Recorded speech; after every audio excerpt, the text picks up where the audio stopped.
in 2014, Scion showed off a concept car at the LA Auto Show, dubbed the Scion Im. This car was based off the Toyota Auris, sold in other parts of the world. Scion then launched that car in the US in 2015 alongside its new IA. Then in 2016, Toyota announced they'd be shutting down the Scion brand, giving these new Scion models a very short life. Of course, anything that was worth bringing over, like the new IA, the IM, and the FRS, now made its way back into showrooms as a Toyota model. This was an easy thing for Toyota to do, as these were already being sold as Toyotas in other parts of the world. So now we have a Toyota Corolla Im instead of the Scion Im, and that should show you where this vehicle falls in Toyota's lineup.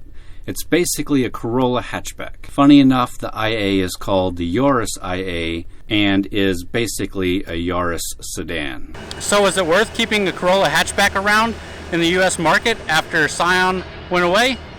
Let's take a closer look and find out.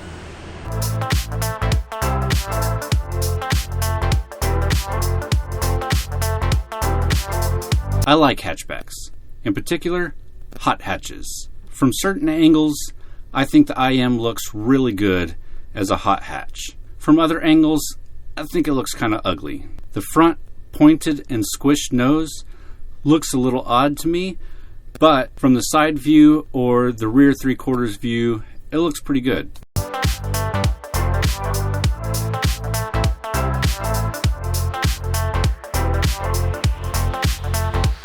This is a Corolla. It's a cheap Toyota. It doesn't have a lot of bells and whistles or fancy stuff, and quite frankly, I'm okay with that. The driver's seat could use a bit more adjustments to give you a more comfortable seating position, and I'd love to have something like Apple CarPlay so I don't have to fumble around with Toyota's system here. If you're going to target this car to millennials or high school/college students, I suggest upgrading the technology in the inside. At least have Apple CarPlay so that it's a little bit nicer, but not a big fan of what's going on down here.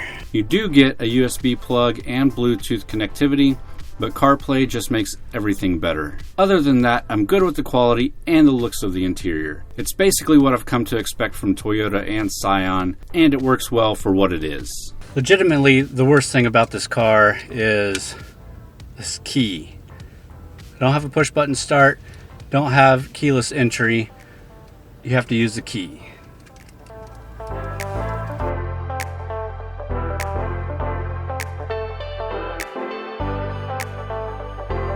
There's only one engine option, and that's a 1.8 liter 4-cylinder pushing 137 horsepower and 126 foot-pounds of torque. My son asked me if this was a sports car, and I had to laugh as I was telling him no. And it's definitely not. It's not even really a hot hatch despite the looks. Now, the one we're driving has a 6-speed manual transmission. You can also get this with a CVT transmission, but don't. Its real saving grace is the manual transmission. If this was a CVT version, I don't think I'd like it as much. The manual will get you an EPA-estimated 27 Mpg City and 35 Mpg Highway. The CVT will actually beat those numbers by 1. Hashtag not worth it. During my time in the car, I've averaged about 30 miles to the gallon. Looking at the competition is really where this car starts to fall apart. For the same sort of size and the same sort of money, you could get a Hyundai Elantra GT, a Honda Fit, a Kia Rio hatch. All of these are great vehicles.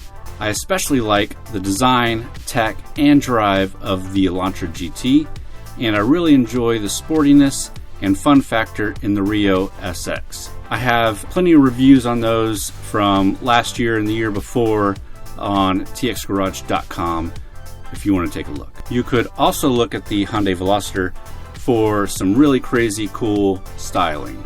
Overall, I can't say I dislike the IM because I don't. It's a decent car. If you're going to get it in the manual, not the CVT. If you don't know how to drive a manual, learn. If you're looking at other things, look at the 2 Hyundai options, look at the Kia Rio, look at the Honda Fit. All of them are great little cars. Test drive some of those before you decide on the Toyota IM. Alright guys, thanks for checking out this video. I hope you enjoyed it. Sorry it's a little bit noisier than normal, but if you like the car, if you like the video, give me a thumbs up, leave me a comment down below, let me know what you think, and thanks for watching.